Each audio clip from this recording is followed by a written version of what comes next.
ಕೃಷ್ಣರಾಜಪೇಟೆ ತಾಲೂಕಿನ ಸಂತೆಬಾಚಹಳ್ಳಿ ಹೋಬಳಿಯ ಕೊಡಗಹಳ್ಳಿ ಗ್ರಾಮದಲ್ಲಿ ಬೀರೇದೇವರ ಜಾತ್ರಾ ಮಹೋತ್ಸವದ ಸಂಭ್ರಮ.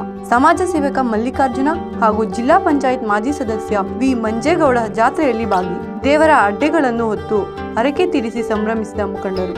ಜಾತ್ರೆಗಳು, ರಥೋತ್ಸವಗಳು ನಮ್ಮ ಸಂಸ್ಕೃತಿಯು ಪ್ರತಿಬಿಂಬ. ಮಂಜೇಗೌಡ ಅಭಿಮತ. ಕೃಷ್ಣರಾಜಪೇಟೆ ತಾಲೂಕಿನ ಸಂತೆಬಾಚಹಳ್ಳಿ ಹೋಬಳಿಯ ಕೊಡಗಹಳ್ಳಿ ಗ್ರಾಮದಲ್ಲಿ ಬೀರೇದೇವರ ಜಾತ್ರೆಯು ಸಡಗರ ಸಂಭ್ರಮದಿಂದ ಅದ್ದೂರಿಯಾಗಿ ನಡೆಯಿತು. ಆಲುಮತ ಕುರುಬ ಸಮುದಾಯದ ಬಂಧುಗಳೇ ಹೆಚ್ಚಾಗಿ ಸೇರುವ ಈ ಜಾತ್ರೆಯಲ್ಲಿ ಬೀರಪ್ಪ ದೇವರ ಮೆರೆಯುವ 10 ದೇವರುಗಳು ಭಾಗವಹಿಸಿದ್ದು ವಿಶೇಷವಾಗಿತ್ತು. ಜಾತ್ರಾ ಮಹೋತ್ಸವದಲ್ಲಿ ಭಾಗವಹಿಸಿದ ಮಂಡ್ಯ ಜಿಲ್ಲಾ ಪಂಚಾಯಿತಿ ಸ್ಥಾಯಿ ಸಮಿತಿ ಮಾಜಿ ಅಧ್ಯಕ್ಷ ವಿ ಮಂಜೇಗೌಡ ಮಾತನಾಡಿ, ಹಬ್ಬ ಹರಿದಿನಗಳು, ಜಾತ್ರೆ, ಉತ್ಸವಗಳು ನಮ್ಮ ಸಂಸ್ಕೃತಿಯ ಪ್ರತಿಬಿಂಬವಾಗಿವೆ.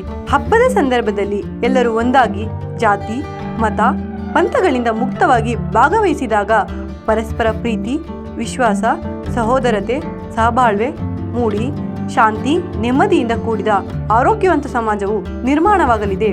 ಈ ದಿಕ್ಕಿನಲ್ಲಿ 10 ಗ್ರಾಮಗಳ ಮೆರೆಯುವ ದೇವರುಗಳನ್ನು ಜಾತ್ರೆಗೆ ಕರೆಸಿ ಹಬ್ಬದ ವೈಭವವು ಹೆಚ್ಚಾಗುವಂತೆ ಮಾಡಿರುವ ಕೊಡಗಹಳ್ಳಿ ಗ್ರಾಮಸ್ಥರು, ನಾಗರಿಕ ಸಮಾಜದ ಎಲ್ಲರಿಗೂ ಮಾದರಿಯಾಗಿದ್ದಾರೆ ಎಂದು ಮಂಜೇಗೌಡ ಅಭಿಮಾನದಿಂದ ಹೇಳಿದರು. ಸಮಾಜ ಸೇವಕ ಧರ್ಮಸ್ಥಳ ಜನಜಾಗೃತಿ ಸಮಿತಿಯ ಚನ್ನರಾಯಪಟ್ಟಣ ಜಿಲ್ಲಾಧ್ಯಕ್ಷ ಮಲ್ಲಿಕಾರ್ಜುನ ಮಾತನಾಡಿ, ಕೊಡಗಹಳ್ಳಿ ಗ್ರಾಮದಲ್ಲಿ ಮಹಾಶಿವರಾತ್ರಿಯ ಬೆಳಿಗ್ಗೆ ನಡೆಯುವ ಬೀರಪ್ಪ ದೇವರ ಜಾತ್ರೆಯು ತಾಲೂಕಿನಲ್ಲಿಯೇ ಹೆಸರುವಾಸಿಯಾಗಿದ್ದು, ನಾಡಿನ ವಿವಿಧ ಭಾಗಗಳಿಂದ ಸಾವಿರಾರು ಸಂಖ್ಯೆಯಲ್ಲಿ ಭಕ್ತರು ಆಗಮಿಸುತ್ತಿರುವುದೇ ಹೆಮ್ಮೆಯ ವಿಚಾರವಾಗಿದೆ. ಇಂದು ನಡೆದ ಸಾಮೂಹಿಕ ಅನ್ನ ಸಂತರ್ಪಣೆಯಲ್ಲಿ 10,000ಕ್ಕೂ ಹೆಚ್ಚಿನ ಜನರು ಭಾಗವಹಿಸಿ ಜಾತ್ರೆಗೆ ವಿಶೇಷ ರಂಗು ತಂದಿದ್ದಾರೆ ಎಂದರು. ಇದೇ ಸಂದರ್ಭದಲ್ಲಿ ಮಂಡ್ಯ ಜಿಲ್ಲಾ ಹಾಲು ಒಕ್ಕೂಟದ ನಿರ್ದೇಶಕರಾಗಿ ಆಯ್ಕೆಯಾಗಿ ಇತಿಹಾಸ ನಿರ್ಮಿಸಿರುವ Dalu Ravi, MB Harish, RTO Mallikarjuna, V Manjegowda, Jayaramegowda, Hadihalli Meenakshi ಹಾಗೂ ಗ್ರಾಮದ ಹಿರಿಯರನ್ನು ಸನ್ಮಾನಿಸಿ ಗೌರವಿಸಲಾಯಿತು.